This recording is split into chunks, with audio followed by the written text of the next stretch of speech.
All right, and now I can share with you what I have for you. So this is Carol Bly.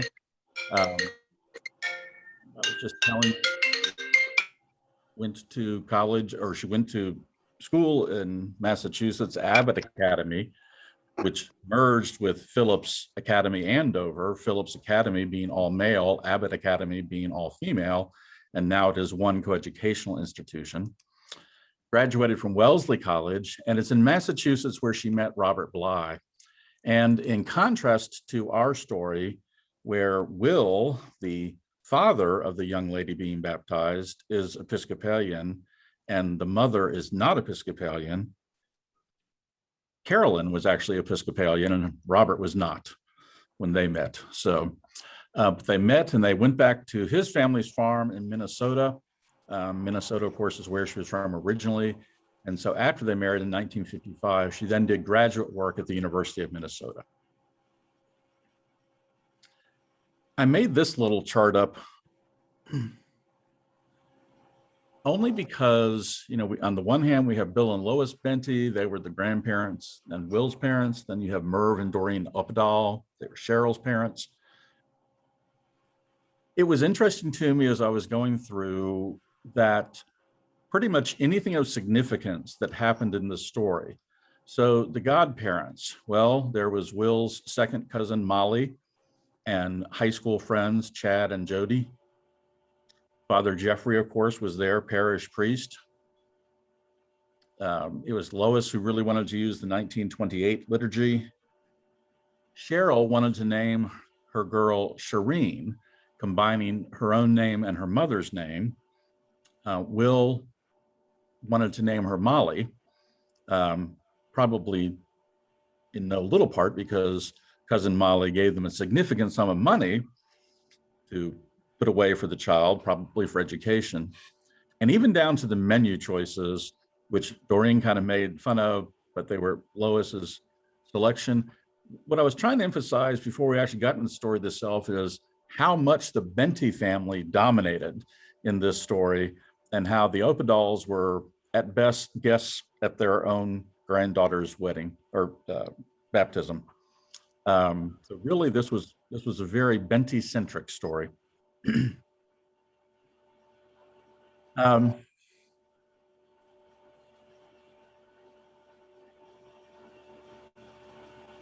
Also, as we start to think about the story itself, I pulled this one quote from the story because I thought it was quite apt. Because after reading the entire story after the baptism, there's really very little attention paid to the baptism. Very little discussion about religion except the differences, which family was which, but really not a whole lot of attention paid to religion, theology, the sacrament, or the ceremony. Everything was paid attention to the things surrounding, the preparations for it, everything leading up to it, the celebration meal that followed, the gathering at the Benty's home. And so I pulled out this one quote: "There were always tensions about religious occasions. The tensions are all the worse when most of the religion is gone, but the custom live on." And I just thought that was applicable. So we start off really with Bill Benty leading the dialogue in his head, a little monologue going on. He's up early in the morning, enjoying a quiet cup of coffee, thinking about all that's transpired. And among the things that he's considering is that there is always some type of tension when you get people together. If you try to have a celebration, things are going to turn out badly. How many family Thanksgiving meals have ended with some type of argument? And so he was trying to, in his mind, be creative about how to deal with that. And so he was having a conversation with his wife and said, if issues can be solved to anyone's satisfaction, just solve them. But if they can't be solved at all, have the big fight about them a week ahead. And then everybody is sick of fighting by the time you have the occasion itself. Now, Lois's response to this was kind of, well, what would you have to fight about? But as you read the story, you probably found there's actually quite a list. So it turns out that perhaps Will and Cheryl were not really all that interested in getting married. The fact that they had a baby on the way probably prompted them to get married. Will was so unkind to his own wife that his own father spoke to him very directly and said, "In my house, you can't speak to your wife the way that you do." There was a mention of whether or not the wedding was voluntary or whether it was the Opedals who kind of forced it. The felony conviction, there was a vague reference at first and later on a little bit more detail that Will had been working for, seemed to be a nonprofit or something, but then was guilty of embezzling and actually spent time in prison because of it. And Bill reflected on this when he was talking about the godparents. Apparently Chad and Jody were kind of hippy dippy to him. They weren't really people that he would usually spend a lot of time with. But the point he tried to make to his son is, when you're coming back from a prison sentence, you got to kind of take what you can. Who are the people who are going to give you the time of day? Who are the people who are going to be less judgmental about you? And so here at this seemingly conservative meat-eating family, the couple who are the godparents are these vegetarian couscous eaters who bring their own food to the celebration. And so this felony conviction has resulted in a testing of friendships over time. There were religious differences because the Opedals were not Episcopalian. They grudgingly agreed to having the baptism in the Episcopal Church. And then there also mentions the disparities in wealth and class. The Bentys owned a chemical plant in the city. And while they were not necessarily well liked by people, and there was mention of protesters at the plant because what are these chemicals used for? But nonetheless, it gave them a pretty good living. And so, they were pretty well off and could do as they wished, and probably a little bit better off than the Opedals. So this is what Bill was referring to when he said that, you might as well just have the big fight about all these things a week ahead, and then everybody's sick of fighting by the time you have the occasion itself. Now, having gone through all this, something I'd like to point out is that, Bill is a manager, certainly. He's a good administrator. He sees a problem and he tries to figure out a way to head it off. So that's good, but he's not necessarily a, particularly kind or empathetic person. Will clearly has his issues, being somewhat abusive, hopefully just verbally. Not that that's acceptable, but considering that his wife was pregnant when they married, hopefully any abuse was just verbal. But he's abusive to his wife. He's also obviously got some kind of flaw that caused him to embezzle money. You have various people who are not all that wonderful. And this is not mine. This was a quote from a review of the story that I read. And I wanted us to look at it together and then hear some observations from you.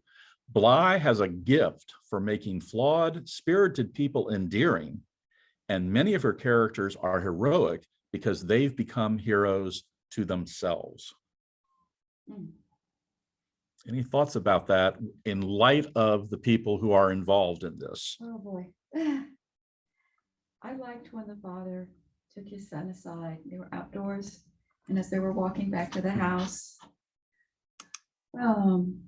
what he told his son to stop speaking to his wife so unkindly, including, of course, I don't have the story in front of me. I think it was the son was also saying something like, well, for heaven's sake, to his wife. And his father said, stop saying that too. Mm-hmm. So certainly he had some respect and empathy for this young woman mm-hmm. who just had a baby mm-hmm. and hated seeing his son act so unkindly. Mm-hmm. Other than that, I didn't like these people up to this point. If you were going to plan a dinner party, who from this cast of characters would you invite to the party? Molly can come, and the vegetarians can come. Okay. I was thinking that probably somebody to invite would be Father Jeffrey, not because he was at all interesting, but because he was non-confrontational. Just Yeah. Yeah, he's a cipher. He's a bit of a cipher. you wouldn't have anything good out of that conversation, but you wouldn't have anything bad either. Yeah. Okay. Nina, what did you think about some of the characters or about this quote from a reviewer about the characters?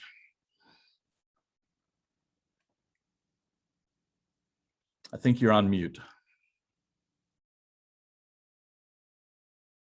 A second. You're dealing with two totally different types of people, and I've seen it over and over. And that's why I can remember when John and I were getting married 65 years ago. I had a class in family life and child development in high school, and in that class they talked about marrying people that are closer to your family style, as you have a lot of confrontation. And I just remembered that forever, because I've seen so much confrontation by trying, I hate to say class, because that's not really it, it's style of families. So, and I see it right here in this one, right off. It makes no difference. The fact that he had been to prison is not the problem. The problem is you have two kinds of different families. But the other thing, when John and I got married, we always said there'd be no arguing at our table, ever. In our family, we still never have any arguments when we meet for the big holidays and all. You have a good time and there's no argument. They were raised that way. So it's a different style of families. I always thought my parents had a very good approach to disagreements in the family. They had a long-standing agreement that either of them were free to ask for a divorce at any time. They had 6 children together, and the agreement was that whichever one asked for the divorce got all the children. I love that one. That's called a deterrent. It worked. Well, it's worked in our family. Okay.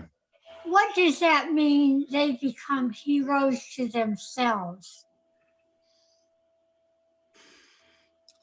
I think, Susan, I was reading that is that in their own mind, what they're doing is always correct or looking out for other people, that they think of themselves as heroes. And so then it just remains to be, in your opinion, were they heroes, or is it really just in their own minds? Okay. I'm thinking that the other piece about, is it Will Bentley, or who's the father of everybody? Bill is the Bill. father of everybody, then Will is the Yeah. father of the young girl. I'm sure that he also, by not avoiding the protesters, but kind of going to engage at whatever level, that would be considered, he would consider himself heroic for doing that, for taking charge and, being, I don't know, he would think that he was doing something noble, maybe. Yes. And in that exchange, which he did handle very well, he spoke with them quite pleasantly. He wished them good evening. And the only thing he ever said to them is, please back up to the sidewalk. The sidewalk is public property. The lawn is not. He wasn't at all rude. He just, that's all he said. And as the protesters were walking away, he turned to his son and said, always look for the, I'm going to choose the wrong adjective here, but like always look for the pleasant way. Yeah.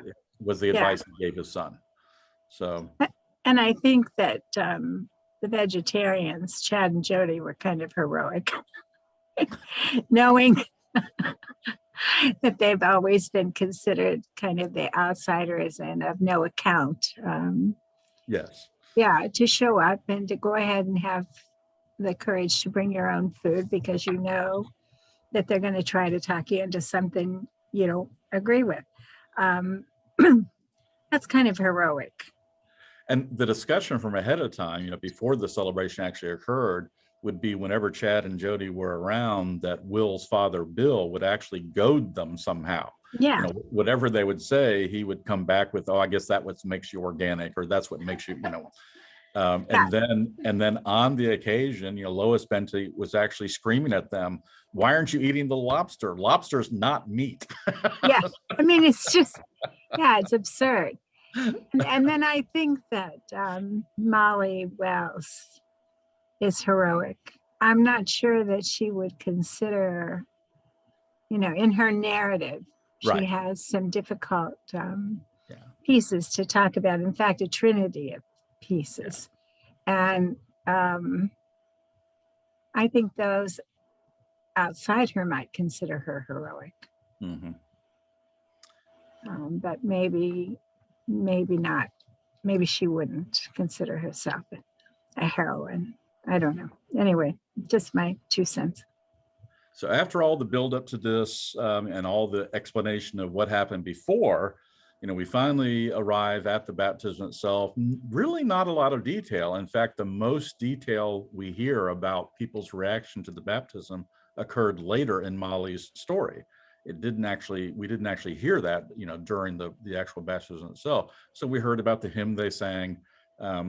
We did see, you know, Bill clearly very at ease. You know, he's one of the men in charge there. So he's leaning back, his arms across the end of the pew. He's doing fine, very relaxed. And then afterwards, everything moves back to the Bentley's house again for the celebration.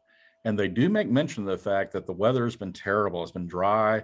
And so because of the construction and other things, that dust and dirt just kind of really get into every orifice and pore that you have. And so that this was happening as well as people are making their way back to the party. And so we get to the party and everything is going, you know, Lois is a wonderful hostess. She's thought ahead of time. I just love that little detail about she purposely selected dark meat turkey because since it's moister, it will last better on the table than white meat turkey. You know, so clearly she's a woman who pays attention to details, pays attention to the comfort of her guests. And she has provided drink and food and all kinds of things. And she's set up all these lovely seating areas and places. And everything is going just as you expect it to go. Merv Oppedahl gets the scotch that Bill Bentley has promised him. So he's quite happy.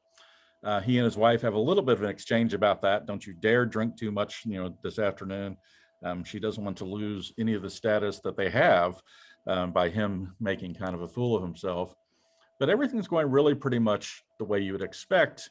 And then this one little thing came up.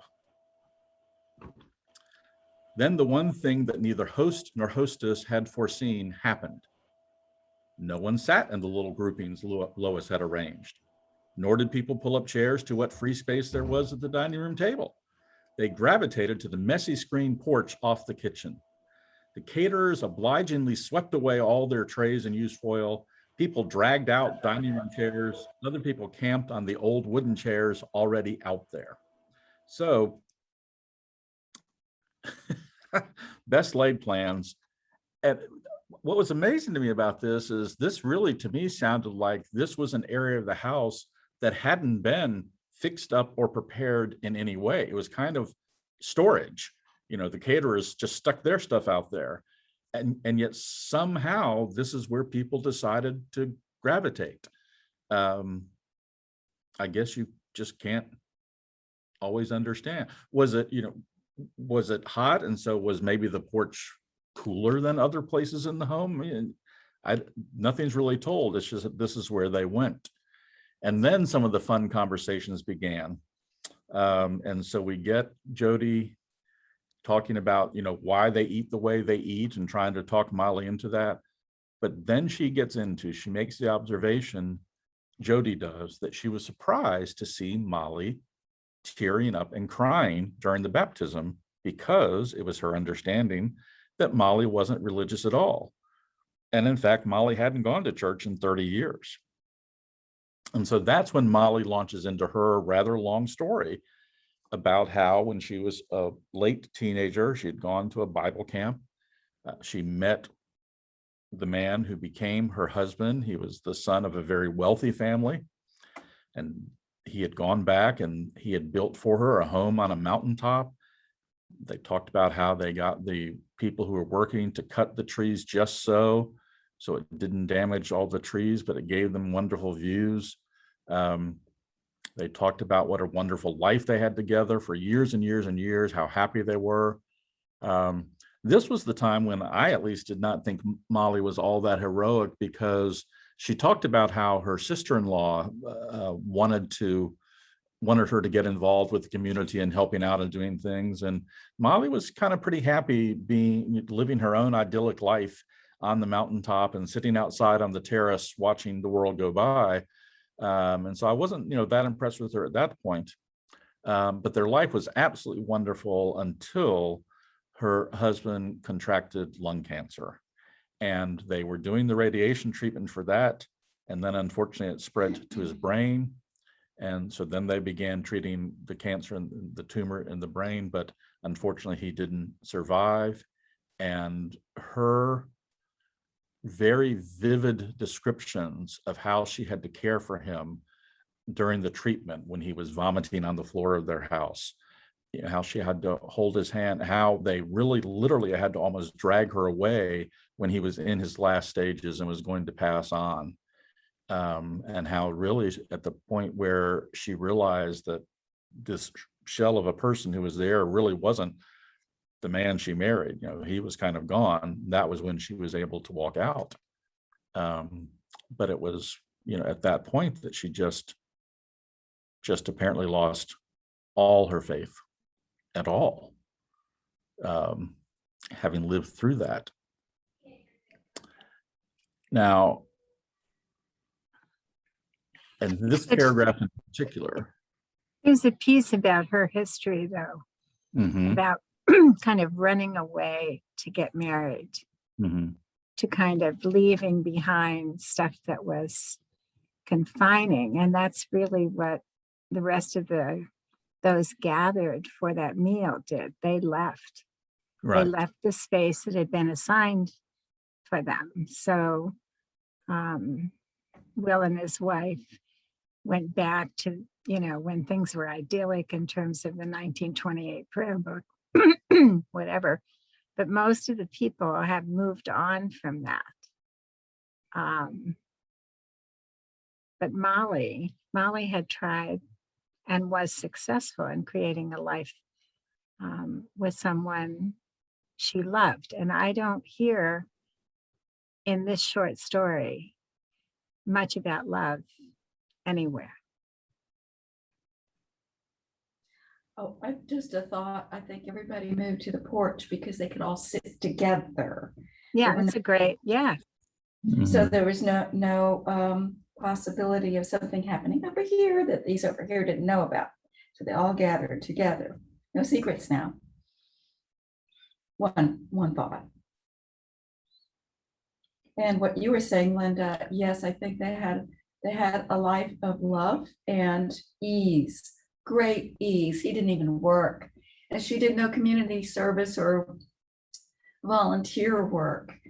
And Michael, I think you liked them, but that rubbed me the wrong way. The word indolent came to mind.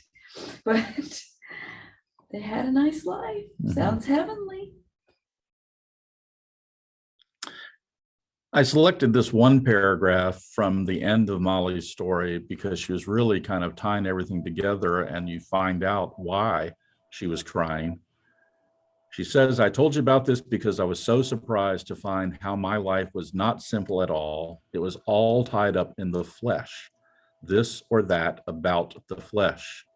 And how is flesh ever safe? I think she can't help, I don't think, but wonder about this life, this incredibly wonderful life she has with this man she loves deeply, and then his body betrays him.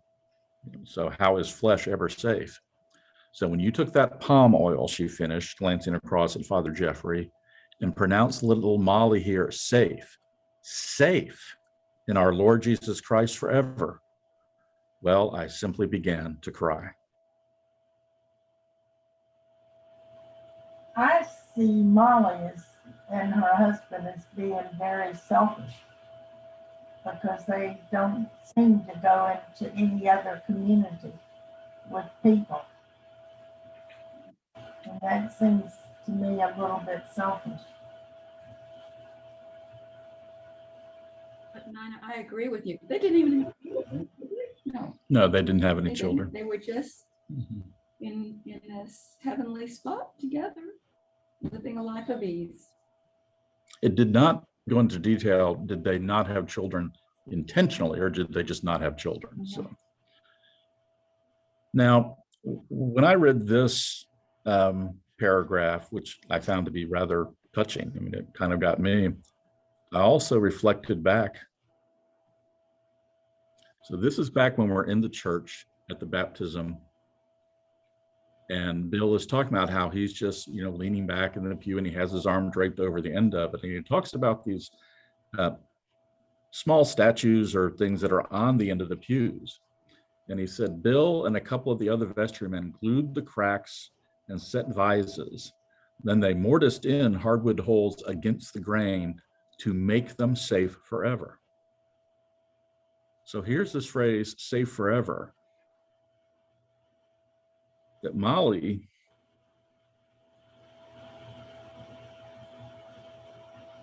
was so bothered by when the priest pronounced the baby Molly, the infant Molly here, safe in the Lord Jesus Christ forever. And it comes at the end of her tale of great love for her husband. And yet we also see it when we're talking about Bill and some vestrymen doing a little bit, carpentry work around the church building. Not a lot of love in here, just really more practicality. It's just interesting to me that the same phrase was used in both instances. Animate could be safe forever, living. That's one.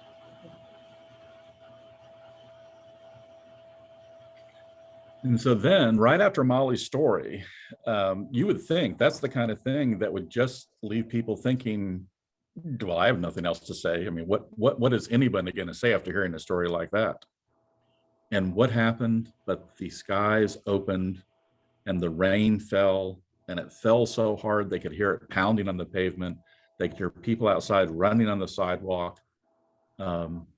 And it says that the rain continued so strongly, it cleaned the air, made the whole family and their friends feel quiet and tolerant. They felt the classic old refreshment we always hope for in water.